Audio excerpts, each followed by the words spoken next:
ओडिशा विश्वविद्यालय अधिनियम 1998 संशोधन प्रस्ताव को राज्य कैबिनेट रे अनुमोदन जानिबा संपूर्ण खबर ता पूर्व वीडियो को लाइक और चैनल को सब्सक्राइब करि नियंतु।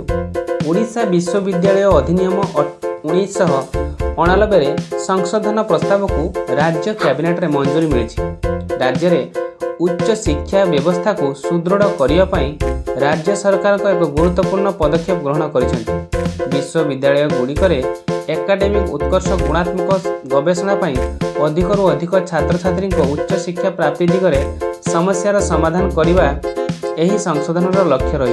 एथिसहित विश्वविद्यालय रे शिक्षक नियुक्ति प्रक्रिया रे उन्नति आनिबा, अधिक स्वायत्ता सह विद्यालय गुड़ी को सशक्त करने ता सहित उत्तरदायित्व बजाय रखा, अध्यापक नियुक्ति और कुलपति चयन प्रक्रिया रे एकाडेमिक प्रोफेशनल मान को जड़ित करने, सीनेट अर्थ कमिटी और बिल्डिंग्स और निर्माण कमिटी गठन करने आदि यही संशोधन मुख्य दिग रही।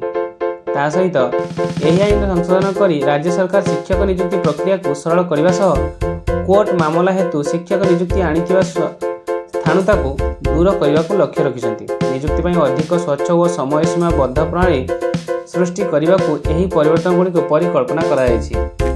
यही संशोधन जातीय शिक्षा नीति 2020 रे परिवर्तनशील दिग गुड़ी को अंतर्भुक्त कराଯାଇଛି, जेपरिक बहुमुखी शिक्षा उपर गुरुत्व, नियुक्ति पई दक्षता विकास, दूरता शिक्षा इत्यादि माध्यम रे अधिकरू अधिक छात्र छात्री जेपरि उच्च शिक्षा हासिल करिवे ता नै गुरुत्व दिया जाइछि।